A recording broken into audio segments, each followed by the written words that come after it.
Hi guys, Danica here from Multispective, and I'm here to share with you a new episode. I interviewed Danny Covey, who was born with a congenital heart disease, and he had 8 heart surgeries, 4 of which were open heart, and defied against all odds to make it to where he is today. He was told that he can't exercise, he shouldn't be doing any kind of strenuous activity, and yet he managed to achieve getting a black belt in jiu-jitsu. He turned his entire mindset around to have the wonderful kind of mindset that he has today, and he's on air today with us to share that. Danny has also written a wonderful book called Scar Tissue. We've put the link down in the description below. His book goes into great detail about his heart disease and how he'd managed to sort of overcome it, and it gives, again, great insight into his life there as well. Please stay till the end for the wonderful messages that he's got to impart, and don't forget to drop a message or a comment below letting us know how you feel about the episode. So, Danny, why don't we start off a little bit by you just telling us a little bit about your childhood,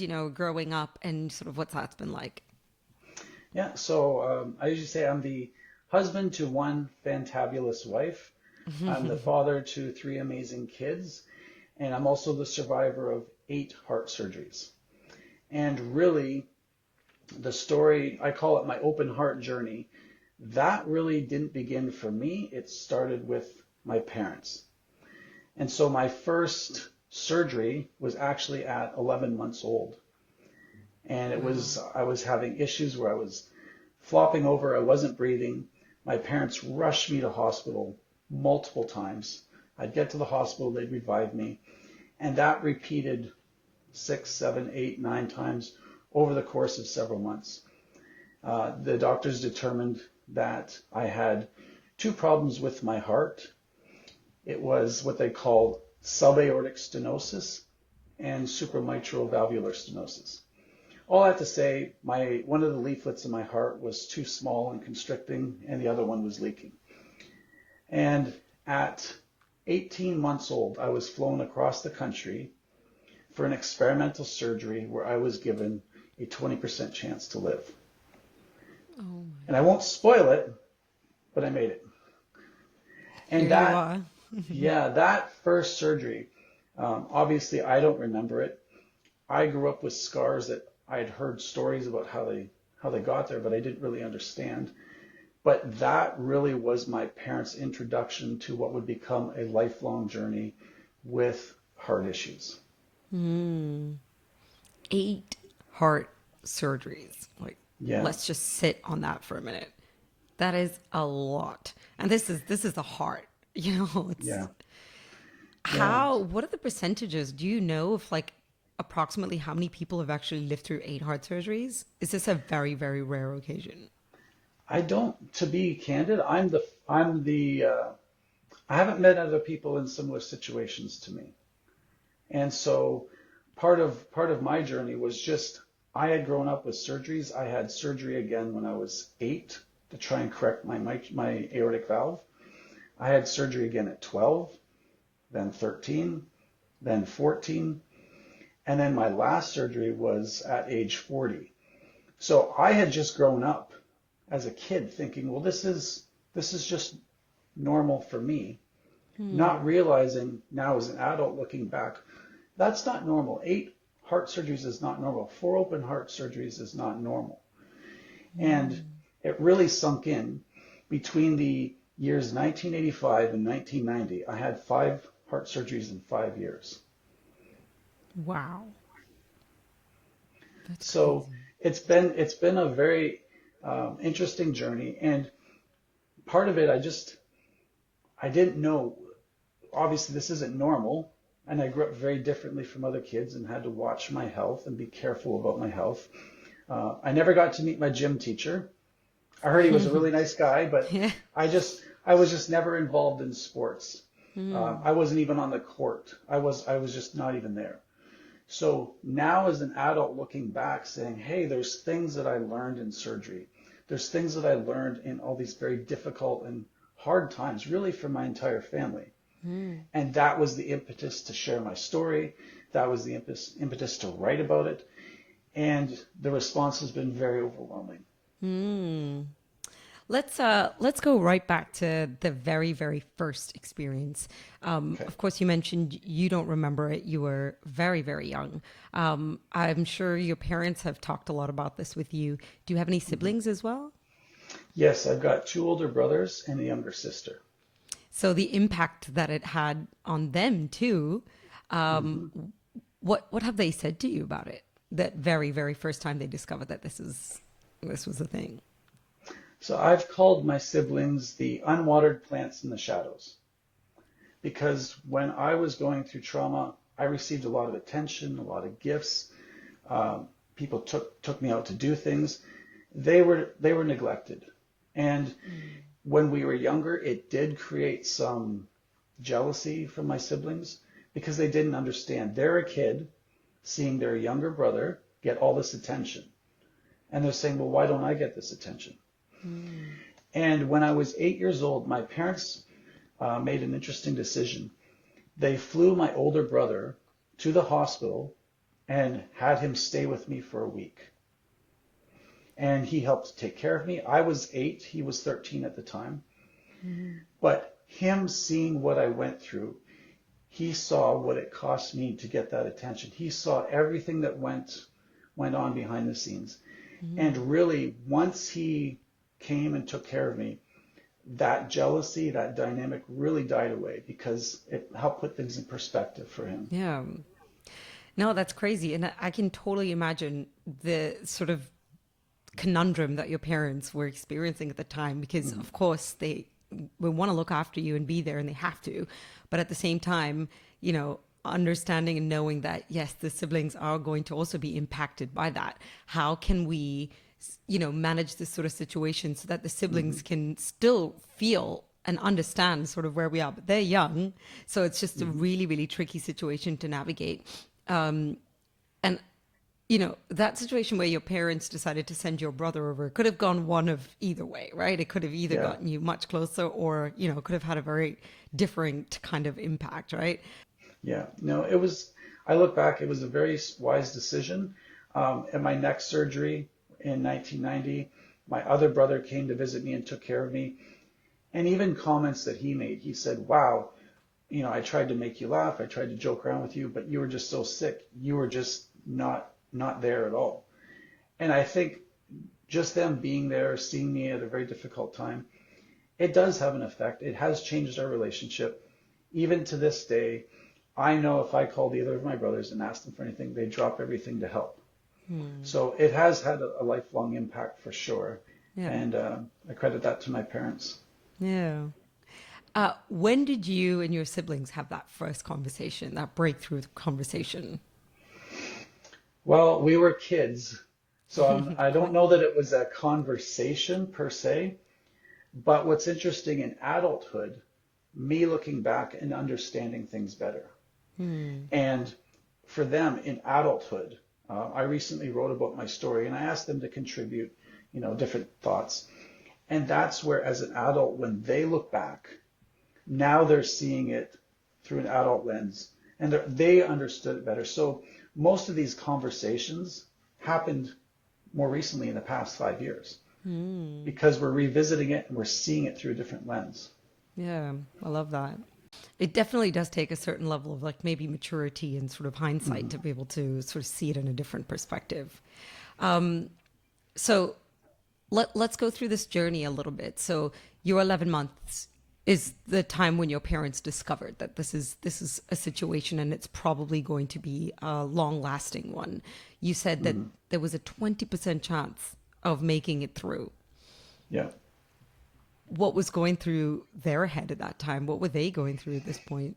How did they come to terms with this? It's a good question. It was a roller coaster for them. My parents, I was having these episodes where I was fainting and basically turning not just blue but black. Like my skin was just, they thought I was dead several times. They saw 11 different cardiologists, and the 11th one said, "Go to Sick Kids Hospital in Toronto, Ontario, Canada." And so they flew me, and the doctors were very reluctant to give me any kind of hope of survival. That was their introduction into it.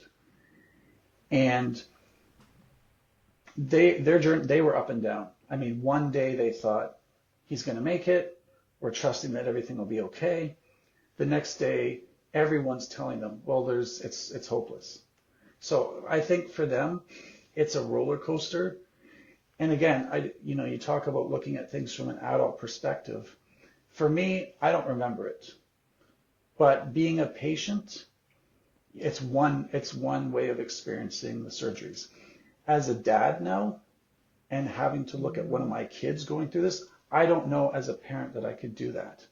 I would rather be the patient 100% of the time. 100%. Did they ever talk about what could cause this? What could trigger this? Was there anything that happened? Is it genetic? Yeah. Where did this stem from? This was a congenital heart defect. So, a bit of an anomaly, a fluke. And when my wife and I were pregnant, just to be sure, we had our ultrasound done by a cardiologist, just looking for anything. But they've been healthy in that respect. So, but really it was just, I don't want to say a fluke or an accident, but it was atypical. How's that? Interesting. Very interesting. So you had your first surgery when you were 11 months, and you mentioned your second one happened when you were, how old were you? 8. My second major open heart surgery was 8 years old. Wow. And at this point, you have a sense of the world. You have an ability to Yes. communicate and understand the world. So what was that experience like for you? Do you remember it yourself? Oh, yes. So this was really my first experience going through heart surgery.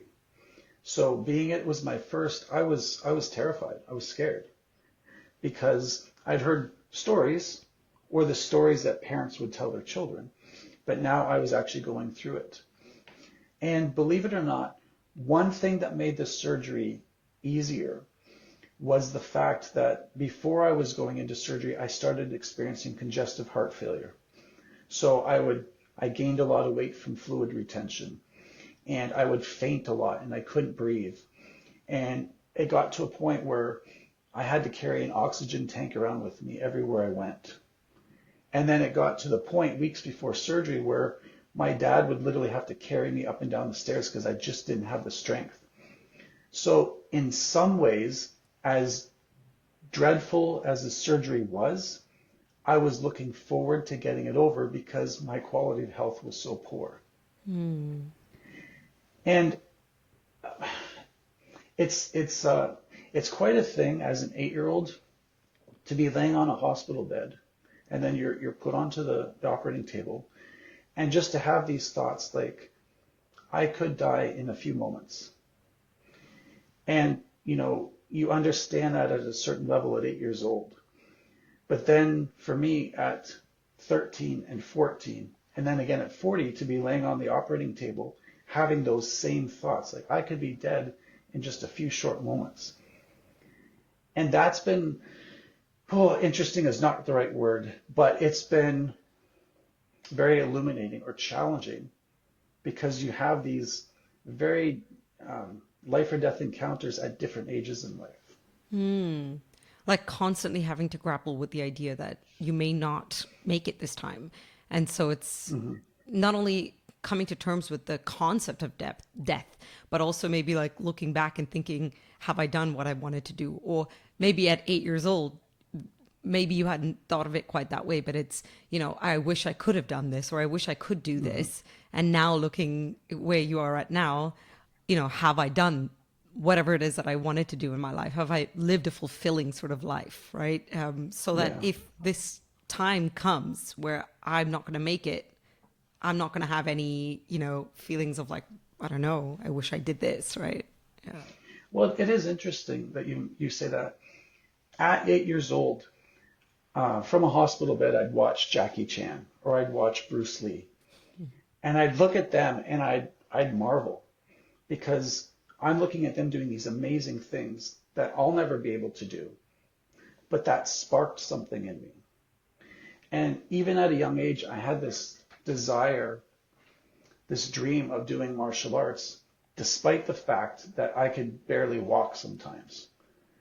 And so that did spark something. And I think being in such a vulnerable position time and time again really challenged that sense of personal agency. Like, what can I control? What can I do given my limitations? Yeah, I like that. Because actually would lead me to my next question, which is, this almost becoming a part of your identity. To an extent, your life is driven by this, by this, but at the same time, being so free mentally, telling yourself that, hey, I'm not going to let this take over me. I'm going to live to the maximum of my capacity so that it won't matter. None of it is going to matter at the end, right? Yeah, and that you're really touching on something it's the natural human question to ask why. And I've asked why. Why did I have so many surgeries? Why couldn't I do this? And I've asked that. But I've found you will never get a satisfactory answer to the why me question. What I have found is that when I say, okay, I don't like this situation, I don't understand it, but what can I learn? Instead of asking why, ask what. And when I've focused on what can I learn in this surgery, there's all kinds of things that I learned. And even with, that childhood dream of, I want to do martial arts someday. Well, I can barely walk. So what can I do? Well, you know what? Maybe I can stretch. And some days that's all I can do. And stretching gets me limber so that I can walk. And walking gets me to a point where one day I could run. And running gets me to a point where one day I could suddenly start doing more, cardio-centered things. Maybe I can lift weights one day. So that was kind of my thinking, is just the tiniest of baby steps sometimes. Isn't that just amazing though? Like how you found that sort of willpower and that strength within you. It was like you didn't really need too many people to be that voice of reason, but you found it somewhere within you. And I wonder whether that is still that kind of like youth, that hope that is instilled within a youth, that, if you had come across this for the first time as an adult, would you see it quite this way? Or was it that hopefulness because you were young? I think when you're young and you see something like Jackie Chan flipping and jumping, it sparks something in you. Where maybe as an adult, I'm set in my ways. If I had been introduced to surgery, maybe I wouldn't have had that spark. Right. But it's definitely one of those things where it's challenged me, where I actually found, people cheering me on didn't help. Like, you can do it. I found I actually responded more to, Danny, as your cardiologist, you'll never be able to do this. And there's just something in me that's like, watch. I'm going to do it. The term I use is I'm going to risk responsibly, but I'm going to try something, not be, stupid about, what my actual limitations are, but actually just try within my limits. And that's what I found. When you do things, even little things, you can do so much more than you think you ever could. Yeah. Well, I like that. I really do. And even like, you were in a situation where there's like a bit of an irony, right? In the sense that they always say that exercising is good for your heart. The more you exercise, the stronger your heart is going to be. And then, you were living this sort of ironic life where, probably in school they were, everyone was taking PE classes and exercise classes to strengthen their body and their muscles and their heart. And you were being told quite the opposite. And there was like a part of you that's like, no, I don't accept that. I am one with everyone else in this situation. Yeah. There's That's really cool. actually, there's an irony that's not lost on me. I've kind of butted heads with my cardiologist for years because they will say, well, you got to be really careful, take it easy. And again, that idea of risking responsibly, where I'm going to push up to my limits, but not past. The irony is, because I have pushed over time, it's actually made my heart stronger than if I just played it safe, never challenged it. But because I've willfully put it under that pressure over time, it's made it stronger. So I'm kind of torn. Like, I've never said this to them, but I've often thought, well, how much of your advice should I actually take? Yeah. But I think that's true with anyone. To live is to risk. There are risks everywhere. You make calculated risks. And that's what I chose to do. I have a certain amount of health that I'm responsible for. How much of that can I risk responsibly, not to overdo it, not to cause damage, but just to push just a little bit each day? Yeah. And that's a very healthy sort of way to look at it as well. How are your parents responding to this, though, this kind of mindset that you had when you were younger? Again, I look back as an adult. I was shocked. My parents were not helicopter parents. They didn't try and control every little thing. They realized there's a measure that we can control, but some of this, whether I lived, whether I died, whether I have another surgery, whether I don't, they have zero control over that. And that's where I think even for them, they were looking at it more in terms of, well, why did this have to happen to my son? They were looking at it, well, what can we do in this situation? So just to answer your question, they were very, very, very, very reluctant cheerleaders. So anytime I would try and say, Dad, I think I'm going to try running. Well, don't push it. And then I would do it. And then it was always, well, just be careful. So they were okay with me trying things, but they're always the voice of caution, even still to this day. There's a lot of people, wanting me to stay safely in the nest because they are genuinely concerned. But I mean, you're in the nest. You're meant to fly. And so even if I, step out of the nest and I fall, I still want to try. Right. And I think that's the challenge too is, we can play it safe, but we're not meant to live safe. We're meant to do things and challenge ourselves and try and fail and grow. That's what we're supposed to do. For sure. Many portions of this heavily redacted. Anonymous sources. When are we going to say that enough is enough? Redaction. Aren't we tired of hearing the same celebrities and influencers telling us that same manicured story over and over again? What about everyone else? Tons and tons of redaction. What about those who don't have a voice just because they don't have a book deal, a TV show, or 1 million followers on Instagram? Their stories matter too.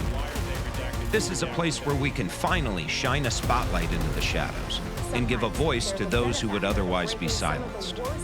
Real people, real stories, without censorship or fear of backlash. This is the raw, unvarnished truth. Welcome to the Redacted.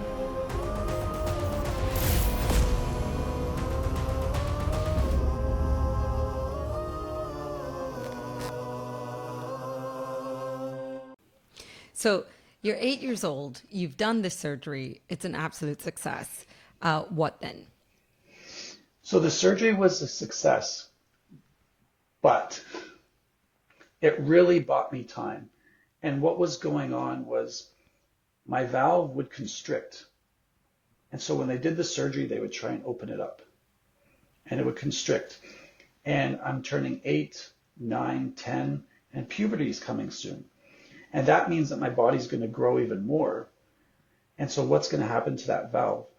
They tried another surgery, a small surgery when I was 12, where they put a catheter up into my heart and expanded the valve like a balloon. And they thought maybe that'll buy me some time. It bought me about a year, and that valve kept constricting again.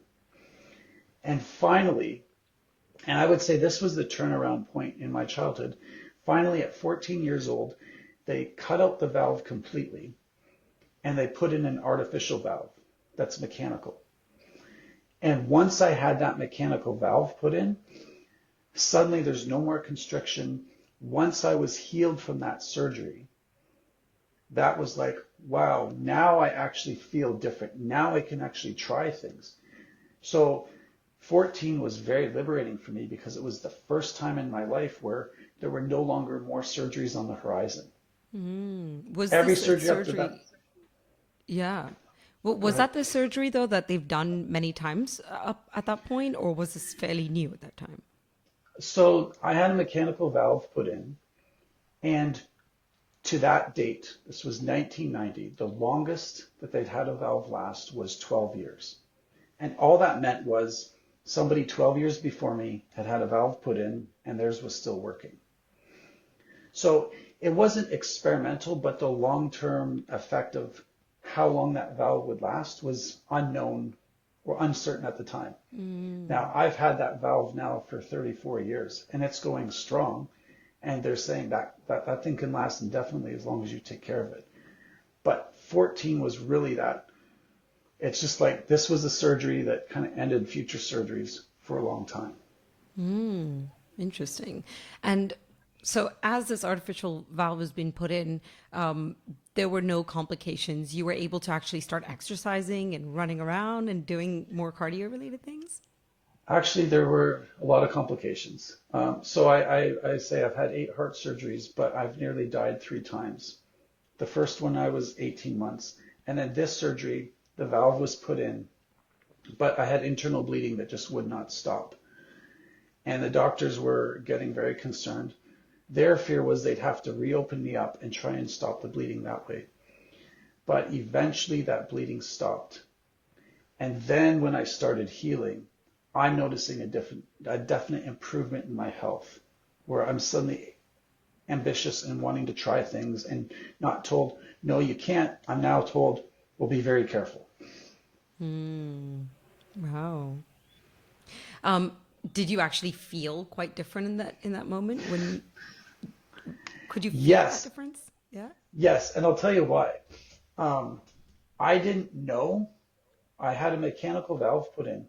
I didn't know it actually ticks like a little clock, like a watch. So I remember waking up from surgery and I hear the beeping of the monitors and you're very groggy. And I kept hearing this ticking sound. I'm like, what is that? And then I realized that's me. And then it was, well, that's inside of me. This ticking is inside of me.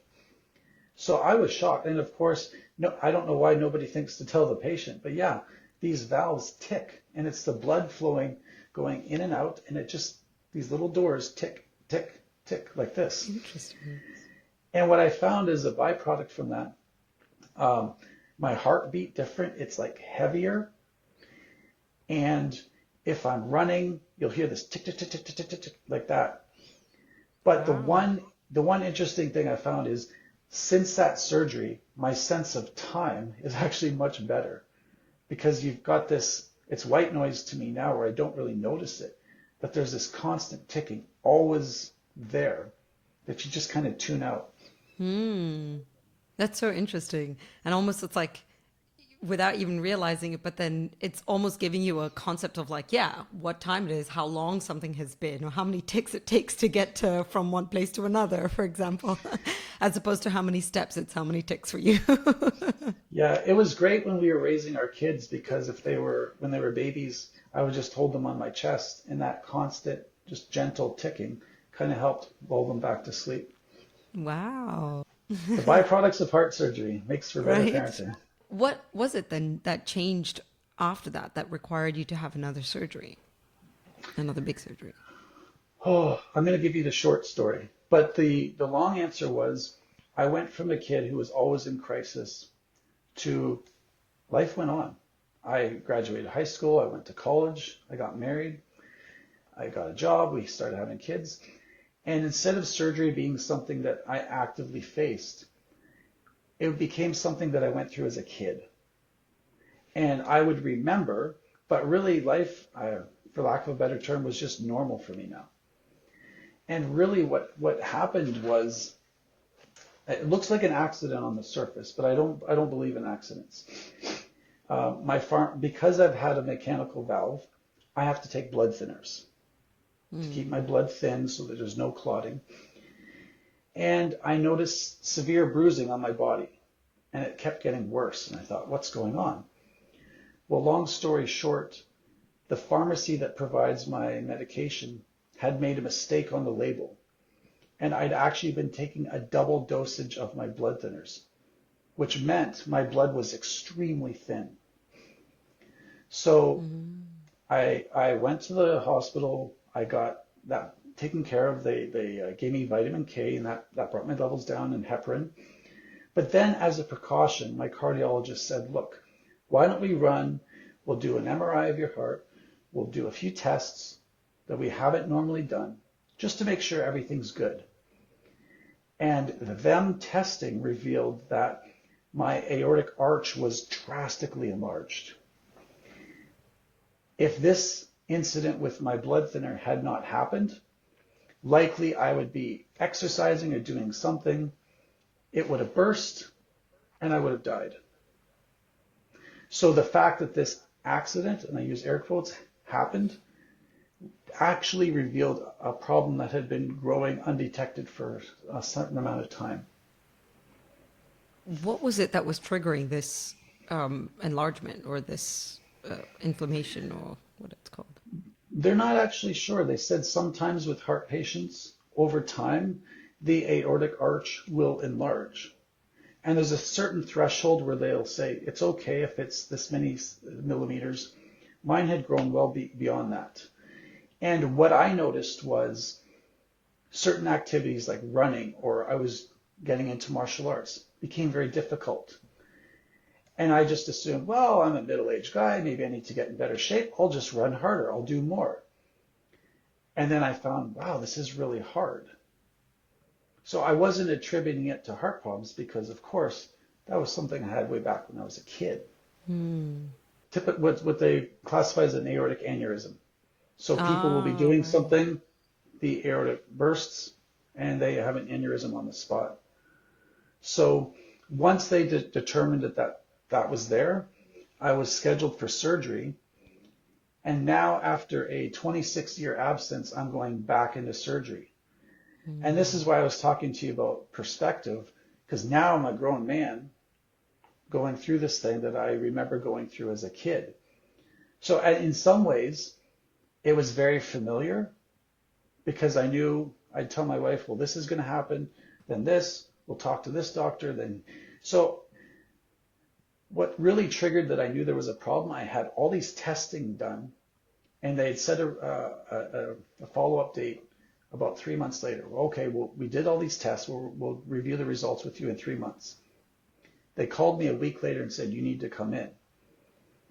And I told my wife, I'm like, this is not good. They don't call you. In medicine, no news is good news. If somebody's reaching out to you to come in early, it's not good news. So we went in, and I was 40 years old. And they said, all right, we're going to schedule a surgery. This was in 2017. And I have a hard time talking about this one because that is the surgery where, Jenica, I should not be sitting here talking to you today. Because what had happened, I was scheduled for surgery. They started to open me up, and they discovered that my aortic arch had already burst. When did it burst? They don't know. Was it minutes before, hours before? They don't know.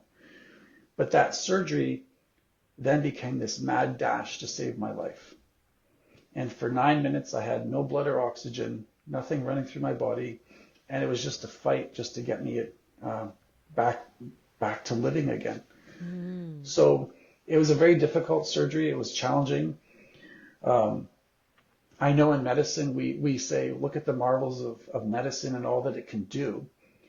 My surgeon was being called the miracle doctor because it wasn't because of his efforts, but they were saying, look, in spite of what you did, he lived. And so that surgery really challenged me because,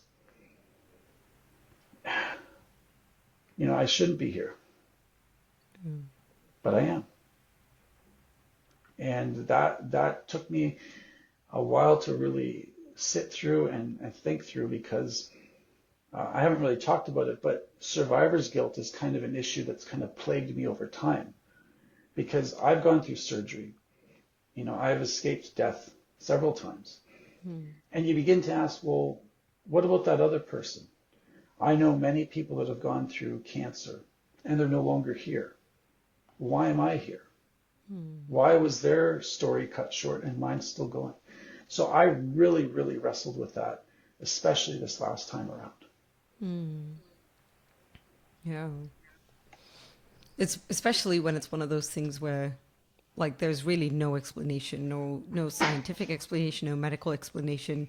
Everyone was equally, amazed by it. So it kind of gets you to even think about this even further, right? Mm-hmm. And the short answer, because I wrestled with it, and I thought at one point when I was younger, maybe I should be a doctor. Maybe I need to give back to medicine in some way. I'm not. I would have been a terrible doctor. but the simplest answer, and it's one that's given me the most peace about it, but it's such a trite answer. I'm still here because my story's not done yet. And beyond that, I don't know why, other people who've fought so hard, they're not here. I don't have an answer for that.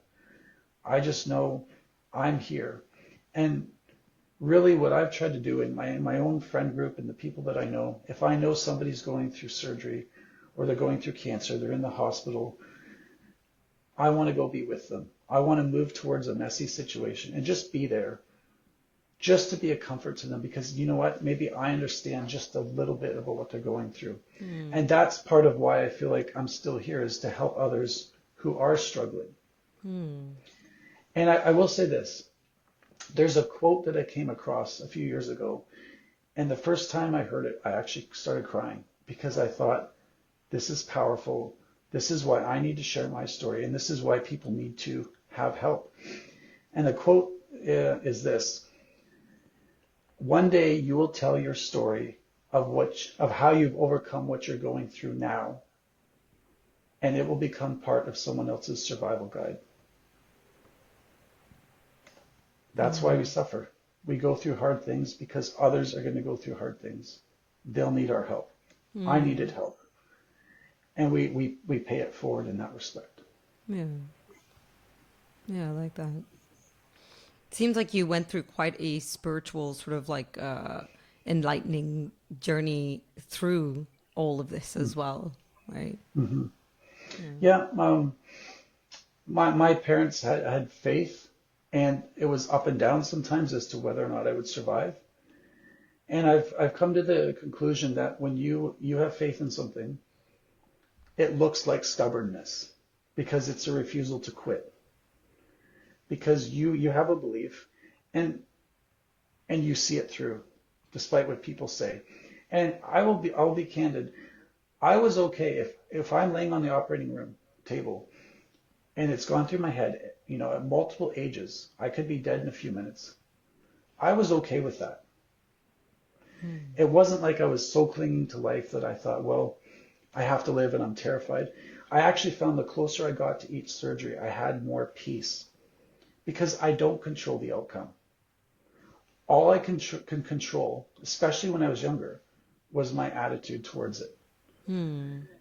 And, I kind of, in my book that I've written, I talk about scar tissue, not just physical scar tissue, but as a concept.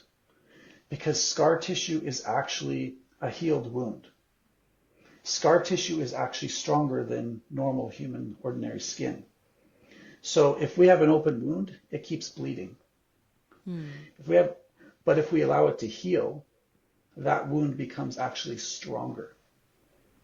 Yeah. And so that's kind of how I try to look at things, is I don't know why, but I can have this mentality. Look, I can't control whether I live or die. I can't control whether I have another surgery or not, but I can control my attitude towards it.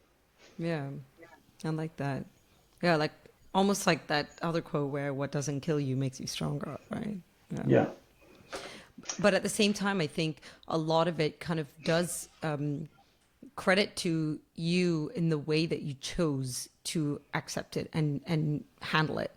Like your diligence and your abstinence in terms of waking up every day and saying, you know what, I can't control this, but I'm going to choose to live it the best way possible and do it while being careful. But at the same time, I'm going to do it and I'm going to live my life to the max.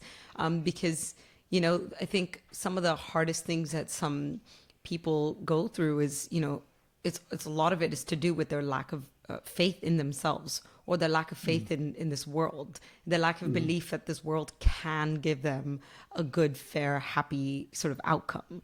And so, people maybe pass prematurely, or they choose to make decisions that are very sabotaging for themselves because they don't have that sort of faith and that belief that they can overcome it and can find peace within it.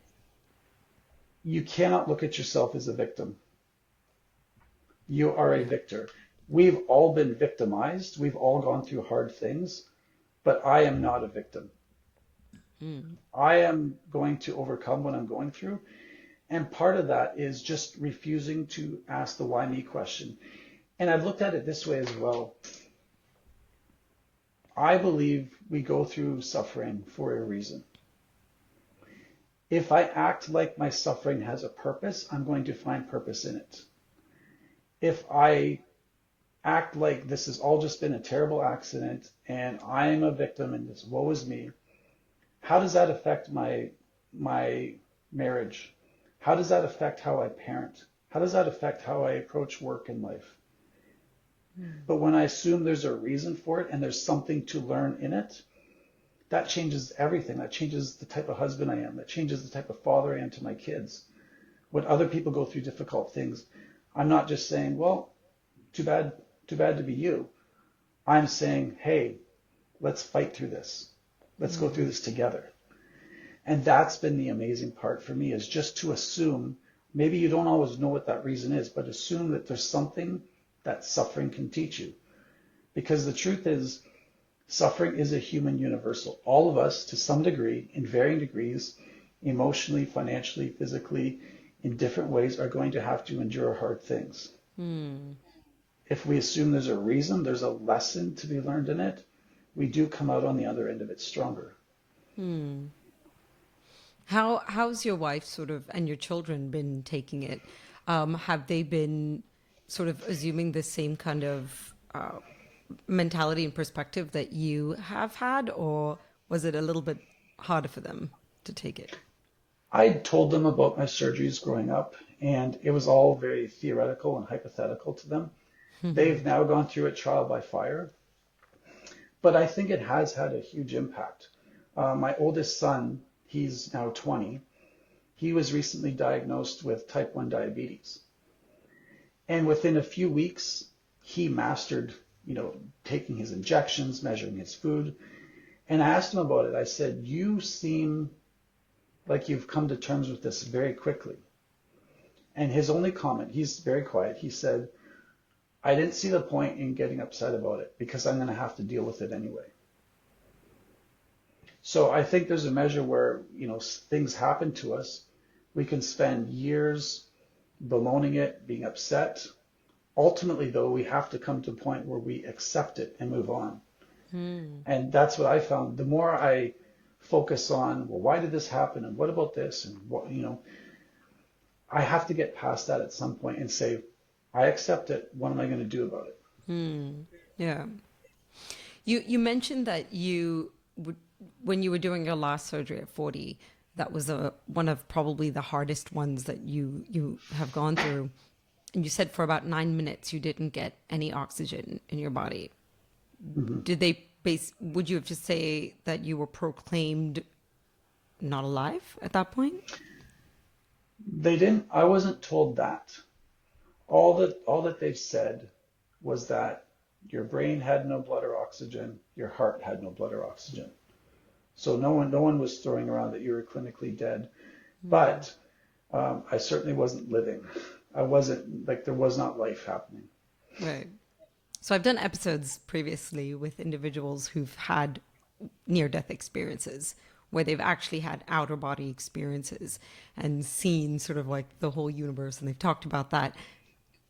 Do you resonate with that? Did you have any sort of experience like that? I've researched near-death experiences quite a bit. I feel a bit cheated. Of anybody that should have had one, I feel like I should have. To date, no, I have not. I had a strange experience during one of my surgeries, but I've never had a near-death experience. When I was 8 years old, during surgery, I could actually hear the doctors talking while they're working, and I felt like a picking sensation at my chest. And I later told them, and I was told, well, that's impossible. But I've since researched it, and it does happen. When you're anesthetized, you start to become more conscious, and then it's regulated and that you're put back down. So that was certainly not a near-death experience, but an interesting experience. So I don't know, none so far. Very interesting. Now, I mean, you have such an interesting story. I mean, such an amazing story. And I just love the sort of things that you've taken away from this and the path that you've chosen to sort of, follow. Tell me a little bit about this book. I guess I'm pretty sure your story inspired it. When did you start writing it? What made you decide to sort of get on with it? Yeah, my friend of mine, we went for a walk. He was writing a children's story, and he just wanted to bounce some ideas off of me. So we walked for a while, and at the end of our walk, he turned to me and he said, "Would you ever write a book?" And I thought, I'm too young, and I can't write, and more importantly, what do I have to say? But that idea kind of stuck with me, and I went home and I made some notes, and I had about 12 pages of notes. And that's when I realized maybe I've got something to say. And so for me in 2020, I started to write. And I spent about a year writing, and then I spent another year editing and looking for a publisher. But that really challenged me. Maybe something of what I've gone through can resonate with somebody else. Just like I mentioned in that quote, you share your story of what you've overcome because others need that. That becomes their survival guide. So I was excited at the prospect of writing, but then equally terrified because I don't know if I could write. And I guess my publisher thought so. So I've written it, I've shared it. The response has been overwhelming because what I found is people read it and then the comments are, wow, this is really accessible. I really enjoyed what you had to say. I've got a cousin who's going through heart surgery. Can I get another copy for them? And that's kind of how it's disseminated. Yeah. Do you feel like it was also quite cathartic for you in writing it because you were actually reflecting and, having moments of realization as you're writing through your journey? Yes. Because again, you're looking at your life with a bit more emotional intelligence. You're looking back on things where as a kid, I'm like, well, this is surgery. Where now I'm like, this was not normal. And I was understanding things better. It's like, and whether you can write or not, I think everybody should write about difficult experiences because it helps you make sense of them. And that's what it was for me. And I find a lot of these details that were in my head for years, now I've kind of let them go. Now I don't have to think about them because I've wrestled with them. Survivor's guilt, I've wrestled with it. It doesn't challenge me like it used to. Yeah, I like that. And I think a lot of episodes I've done in the past, people have always recommended therapy, talking it out again as a way of releasing, actually having that cathartic conversation or some kind of form of release. And so this is why I feel like writing is another sort of outlet for a lot of people that may be struggling. And you mentioned that you only started sort of writing more officially or formally when you were releasing your book, or with the intention of releasing your book. Did you ever explore writing when you were younger, or did you have any other form of release, mental and emotional release? Yeah, I would draw a lot as a kid. I would do graphic design. I do video production now. So I had these creative outlets that I used that were not physical, but something that I could do. And so I had these outlets that really were good for me. My brain, my imagination was my escape. So writing, as an adult, well, of course, it makes sense. That's how I'm going to take all this and just pour it out. One last question for you, Danny. Can you tell me one main message that either you've shared in your book or that you would like to leave our listeners with today? Yeah. I'm going to sign it. My niece showed me how to sign this. That means never give up. And so that's my message. Whatever people are facing, don't give up. Beyond that, the reason you don't give up is because there's a lesson. So move away from asking the why, ask the what. And when you assume that there's purpose in suffering, there's a reason you're going through something, it changes everything. Now you're in a position to grow, and now you're in a position to help others. So the simple message, never give up. I love that. Thank you so much, Danny, for being on the podcast and sharing your amazing story with us. Yeah, thank you so much for having me. It's been a pleasure. If you enjoyed the episode and would like to help support the show, please follow and subscribe. You can rate and review your feedback on any of our platforms listed in the description. I'd like to recognize our guests who are vulnerable and open to share their life experiences with us. Thank you for showing us we're human. Also, a thank you to our team who worked so hard behind the scenes to make it happen. Chris Trzynski, Stefan Menzel. The show would be nothing without you. I'm Jenica, host and writer of the show, and you're listening to Multispective.